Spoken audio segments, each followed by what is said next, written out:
Une délégation du groupe BGFI Bank, conduite par son président, a conféré ce 7 juin 2021 avec le président de la République. Henri-Claude Oyima est allé échanger avec Denis Sassou Nguesso pour une participation active au programme d'accompagnement du Congo. Nous sommes BGFI Bank. Nous sommes au Congo depuis maintenant 21 années. Et au sorti des élections présidentielles, la constitution du nouveau gouvernement, en tant qu'acteur important de la sous-région, nous avons pensé que nous devrions donc échanger avec le chef de l'État pour lui apporter, je dirais, notre participation au financement et au programme d'accompagnement du pays. Créé pour soutenir l'économie congolaise, le club de Brazzaville marche très bien et le président directeur général de BGFI Bank se sent heureux. Le club de Brazzaville marche très bien. Nous avons été ici conclure dans ce club d'un montant important, 330 milliards de francs CFA, qui ont permis donc d'apurer certains arriérés au niveau des entreprises et de relancer la construction, je dirais, des entreprises de manière générale. Donc aujourd'hui, nous sommes tout à fait heureux de ce que nous avons fait pour que nos entreprises puissent reprendre le mouvement normal de fonctionnement des entreprises dans le cadre de cette relance très attendue par nos pays. Pour le moment, nous avons d'abord le club 1 qui fonctionne, qui marche bien, et nous verrons plus tard, lorsque le gouvernement le décidera, nous étudierons d'autres mécanismes éventuels pour accompagner toutes nos entreprises. BGFI Bank est un groupe bancaire basé au Gabon et est actif dans près de 10 pays africains. La tenue de la Biennale de Luanda, deuxième édition du Forum panafricain pour la culture de la paix et de la non-violence en Afrique et dans la diaspora africaine, qui se tiendra du 4 au 8 octobre prochain à Luanda, en Angola. Tel était l'intitulé de l'invitation adressée au président de la République, Denis Sassou Nguesso, par son homologue de l'Angola, João Lourenço. Cette biennale, organisée en partenariat avec l'UNESCO, renouvelle l'engagement de l'Angola dans la promotion de la culture de la paix et de la non-violence en Afrique. Nous avons bien voulu apporter ce message au président de la République du Congo et aussi lui parler de l'état d'organisation de cette réunion aussi importante et aussi l'engagement de l'Angola par rapport à la paix en Afrique et surtout aussi d'une représentation forte de la République du Congo à cette occasion qui est donc le Forum de la paix qui se tiendra en octobre. Ça serait donc une occasion pour les sociétés africaines en général, donc les élites intellectuelles, politiques, la jeunesse, les femmes, pour que nous puissions nous rencontrer et repenser une fois de plus la culture de paix pour notre continent. Cette biennale de Luanda, qui en est à sa deuxième édition, est organisée autour de 3 axes principaux. Le Forum des partenaires Alliance pour l'Afrique, le Forum d'idées des jeunes et des femmes, et le Festival des cultures pour la promotion de la diversité culturelle des pays africains et de leur diaspora, ainsi que de leur capacité de résilience aux conflits et violences. Signalons que l'Angola soutient le Congo dans l'inscription de la rumba congolaise au rang de patrimoine mondial de l'UNESCO. Serge Maringuesson, directeur Afrique centrale de la BAD et sa suite chez Denis Sassou Nguesso, le fait n'est pas nouveau car les deux hommes se rencontrent souvent pour parler de la coopération multilatérale entre le Congo et la Banque africaine de développement. À en croire la vice-présidente en charge de l'agriculture, Atsuko Toda, ils ont échangé avec le chef de l'État sur un programme dans le domaine agricole qui contribuera au bien-être des populations. A new business model whereby we hope. C'est un nouveau modèle d'affaires avec lequel nous comptons aussi travailler avec le secteur privé, les petites et moyennes entreprises, sur des cultures telles que le manioc, le maïs, le riz et l'élevage. La Banque africaine de développement est intéressée à venir en appui au gouvernement de la République du Congo dans un programme qui est un agenda pour la transformation de l'agriculture au Congo, en sigle ATTAC. Nous savons que ce programme va aider beaucoup les jeunes, les femmes, les producteurs et à tous les niveaux, il y aura besoin de renforcement des capacités. Ce programme va s'adresser spécialement aux petits producteurs Dans ce pays, il y a à peu près 500 000 petits producteurs. Ce programme va atteindre au moins 200 000 d'entre eux avec des technologies dont ils ont besoin. Si vous regardez les défis auxquels font face les petits producteurs, c'est essentiellement la faible productivité de l'agriculture. Et ce programme va venir pour renforcer cette productivité et leur permettre de doubler la productivité actuelle. La Banque africaine de développement est une institution régionale multilatérale de financement ayant pour objectif de contribuer au développement économique durable et au progrès social des pays africains. Venu à Brazzaville pour prendre part à la 22e Assemblée générale de la Commission spéciale de coopération entre Brazzaville et Kinshasa, Jantini Mbaka Ngobila est allé ce mercredi soir à la rencontre de Denis Sassou Nguesso.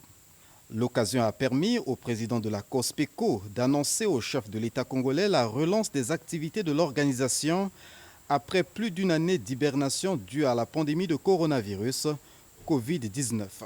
La COSPECO est restée un peu en hibernation.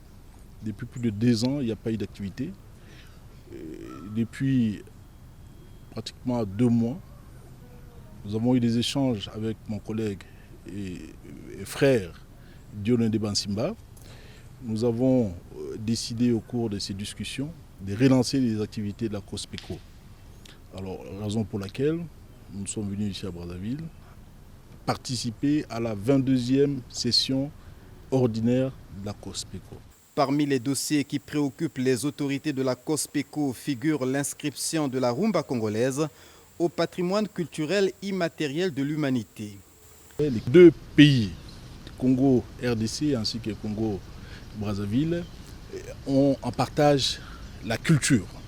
D'abord la culture, au-delà de tout ce que nous pouvons avoir en commun, c'est d'abord la culture que nous avons en partage. Et le fait pour les 2 présidents d'avoir placé très haut leur vision sur le plan culturel, et nous sommes là aussi pour porter cette vision et sensibiliser davantage nos populations qui doivent vivre en harmonie. Et nous sommes là aussi pour aider l'entente mutuelle entre nos 2 populations. La 23e Assemblée générale de la Commission spéciale de coopération entre Brazzaville et Kinshasa se tiendra à la fin de cette année à Kinshasa, a annoncé Jantini Mbaka Ngobila, président de la COSPECO.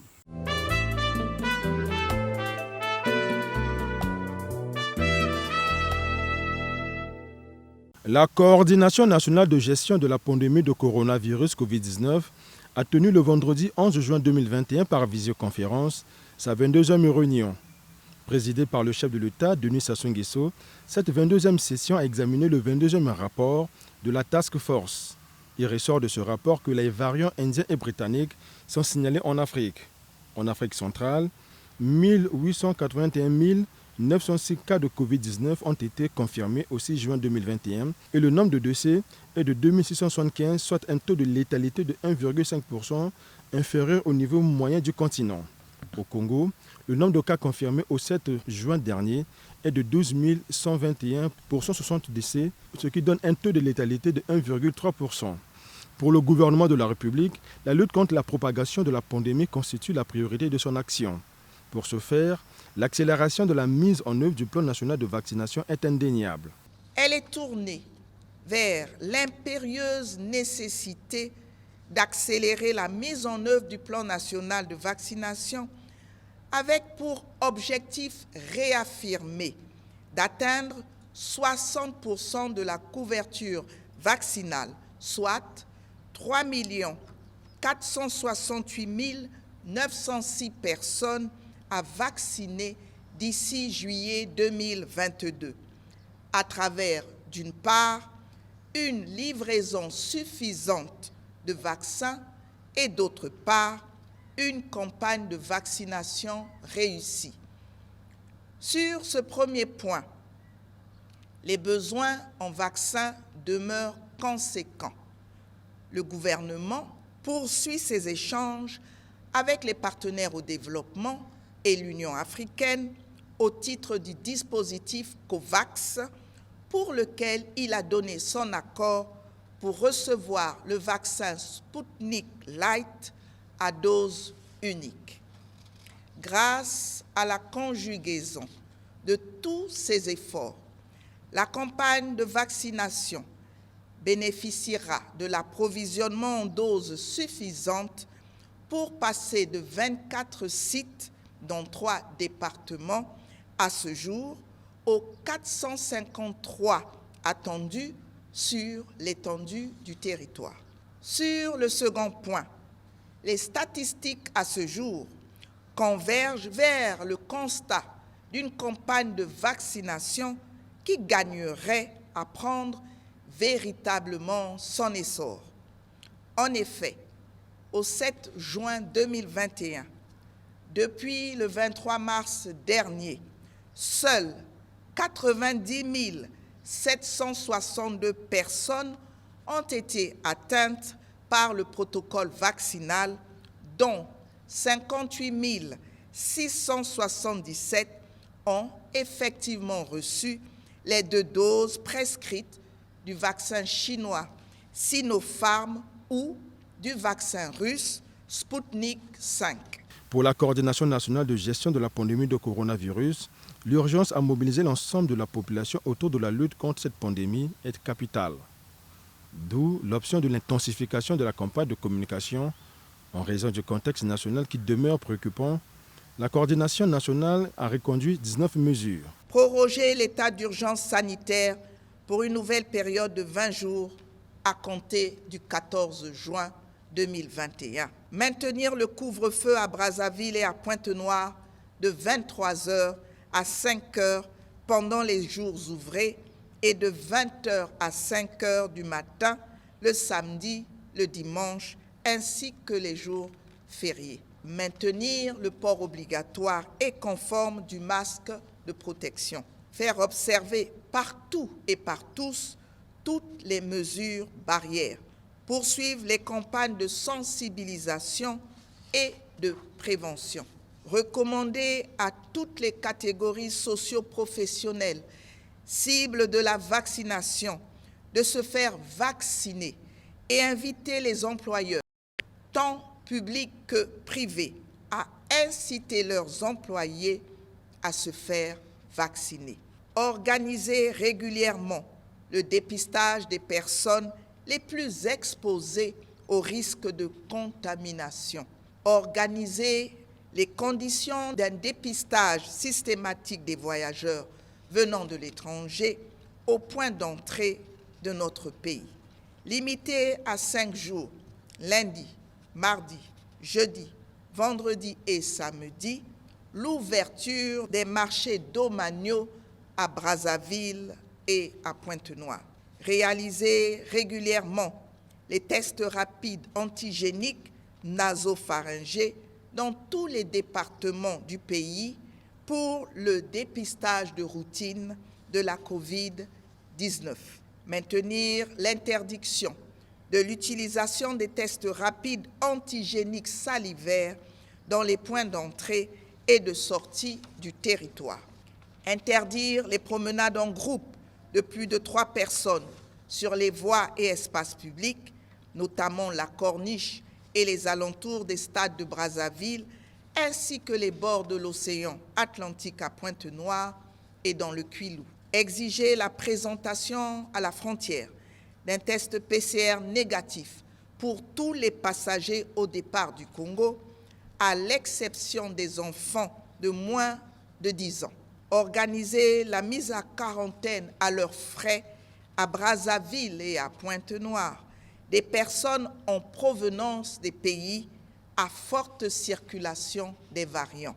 Obliger, sous peine de fortes amendes, les transporteurs en commun, autocars, taxis, trains, bateaux, hélicoptères et avions, et privés, voitures, bateaux et avions privés, à exiger de tout passager à bord le port conforme du masque de protection individuelle. Exiger des gérants des bars, restaurants et autres lieux de rassemblement de privilégier l'accueil des clients ou du public en extérieur et d'aérer des espaces d'intérieur lorsqu'ils reçoivent de la clientèle ou du public. Faire respecter les gestes barrières pendant le déroulement de tout événement familial, notamment les mariages, veillées funèbres, levées de corps et obsèques, situation particulièrement propice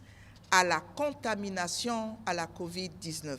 La Coordination nationale de gestion de la pandémie de coronavirus Covid-19 affirme en concluant que la réussite de la vaccination est le gage d'une sortie progressive, déterminée et ordonnée des mesures de restriction prises depuis plus d'une année par le gouvernement.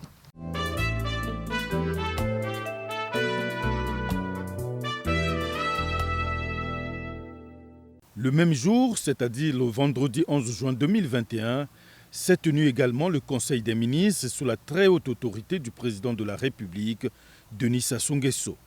Un seul point était à l'ordre du jour, à savoir le projet de loi autorisant la prorogation de l'état d'urgence sanitaire dans notre pays. Après discussion entre les membres de l'exécutif congolais, ce projet de loi a été approuvé. Il a été soumis sur la table du Conseil des ministres de ce jour le projet de loi autorisant la prorogation de l'état d'urgence sanitaire en République du Congo.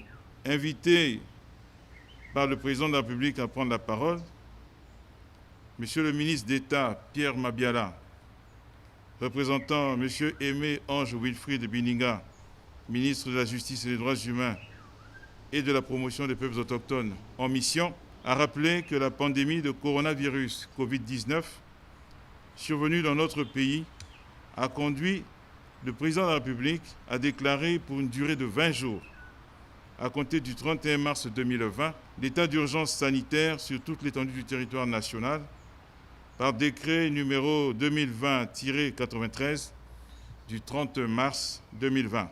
Face à la progression de la pandémie, le recours au mécanisme constitutionnel relatif à la prorogation de l'état d'urgence sanitaire a été mis en œuvre à 21 reprises depuis son lancement en mars 2020. À l'instar des précédentes prorogations et après avis du comité d'experts et au terme de l'évaluation des mesures prises par le gouvernement, il a été jugé nécessaire de reconduire une fois de plus l'essentiel des mesures édictées dans le cadre de la riposte contre la pandémie à coronavirus Covid-19. Ainsi, une nouvelle prorogation de l'état d'urgence sanitaire actuellement en cours et qui arrive à son terme le 15 juin 2021 s'avère indispensable, et ce conformément aux dispositions de l'article 157 alinéa 3 de la Constitution qui prévoit que le Parlement se réunit de plein droit s'il n'est pas en session pour, le cas échéant, autoriser la prorogation de l'état d'urgence ou de l'état de siège au-delà de 20 jours. C'est dans ce cadre que la discussion s'est engagée sur le projet de loi soumis à l'examen des membres du Conseil des ministres. Après discussion, le Conseil des ministres a approuvé le projet de loi autorisant la prorogation de l'état d'urgence sanitaire en République du Congo. Il sera transmis au Parlement pour examen et adoption.